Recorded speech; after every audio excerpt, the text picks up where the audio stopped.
చాలామంది చూస్తున్నాం మనము. డీజే టిల్లు ఓకే, మంచి బ్లాక్ బస్టర్ హిట్ తెలంగాణ నేపథ్యంలో వచ్చింది అండ్ అన్ని డైలాగ్స్ బాగున్నాయి. కానీ బలగం అసలు అంటే చిన్న సినిమాలు ఆడవు, థియేటర్కి వెళ్ళలు అనుకున్న వాళ్ళకి ఒక రికార్డులు షేక్ చేసింది సినిమా. ఎందుకు అనుకుంటారు?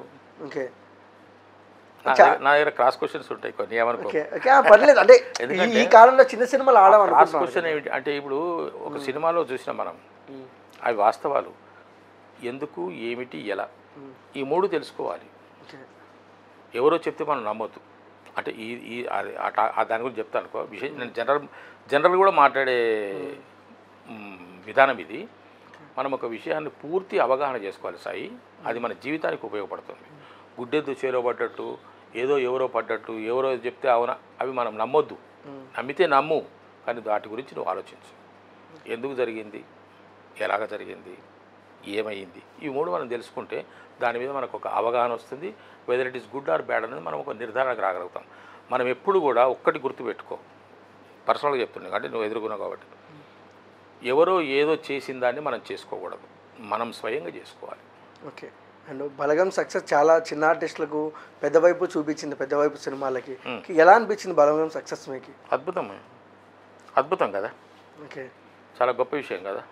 నాలాంటి వాళ్ళను ఖండాంతరాలలోకి తీసుకెళ్ళింది కదా. డీజే టిల్లు కూడా తీసుకెళ్ళింది. డీజే టిల్లు కూడా కాదు, డీజే టిల్లుయే తీసుకెళ్ళింది. డీజే టిల్లు తర్వాతనే బలగం.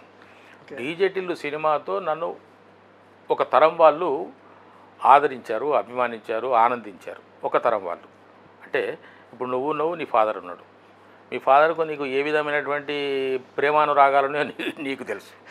మీరిద్దరు ఎంత ప్రేమగా ఉంటారన్న సంగతి నీకు తెలుసు కదా. దాన్నే యథావిధిగా అక్కడ తీశారు కాబట్టి సినిమాలో మేమెంత ప్రేమగా ఉన్నా కూడా మీకు తెలుసు.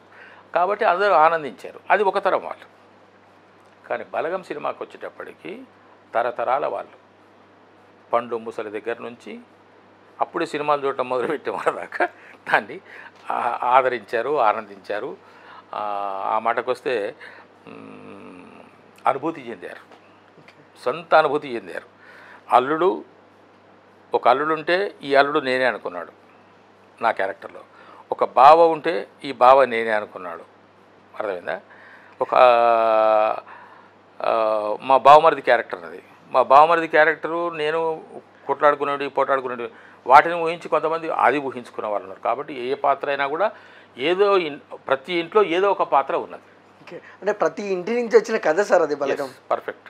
ఓకే సార్, ఇంకొక విషయానికి వస్తే అంటే దిల్ రాజు గారు వేణు గారికి ఒక ప్రామిస్ చేశారంట, ఏ హీరో అంటే మీరు మంచి కథ రెడీ చేసుకో, ఏ హీరో అయినా ఇచ్చేస్తాం మీకు అని. ఆ విషయం తెలుసా సార్ మీకు? వాళ్ళిద్దరు సంగతి నాకు తెలియదు. ఓకే, అండ్ వేణు గారితో టచ్లో ఉన్నారా? వేణు నా తమ్ముడు కదా. ఓకే, అంటే ఏదో ఆయన లేకుండా నేను ఉంటా టచ్లో. ఓకే, ఆయన ఏదో చెప్తున్నారు మీకు ఇలాంటి సినిమాలు చేయాలనుందండి, ఇలాంటి సినిమా చేయాలనుందని. ఇది సినిమా ఎప్పుడు ఏం జరుగుతుంది, నేను బాగా అవపోసన పడుతున్న వాటిని నా పరిశీలన శక్తితోని, నాకు పరిశీలన ఆసక్తితోని నేను కొన్ని విషయాలను బాగా గమనించి నాకు నేనే అబ్జర్వేషన్ చేసుకుంటున్నాను, నాకు నేనే విశ్లేషించుకుంటున్నాను. కాబట్టి నా ప్రయాణం నా ఓన్ స్టైల్లోనే జరుగుతున్నది. సాయి ఒక అడ్వైజ్ ఇచ్చాడు, ఇంకొకరు అడ్వైజ్ ఇచ్చారు, వింటున్నాను. కానీ దాంట్లో సాధ్యాసాధ్యాలు, నాకు అనుకూలతలు అననుకూలతలు ఎన్నునే చూసి దాన్ని బట్టి నేను ముందుకు పోతున్నాను. అందరిలాగా నేను ప్రయాణం చేయటం లేదు. నా ప్రయాణం నాకు సాఫీగా సాగుతున్నది. సాగినంత కాలం సాగిస్తాను. ఒకవేళ సాగలేదు దేవుడి దయ, నో ప్రాబ్లం. ఓకే, వేషం వచ్చిందా చేస్తాను, చిత్తశుద్ధితో చేస్తాను, కష్టపడి చేస్తాను. డైరెక్టర్ గారిని 100% సాటిస్ఫై చేస్తాను. వేషం రాలేదా, నో ప్రాబ్లం.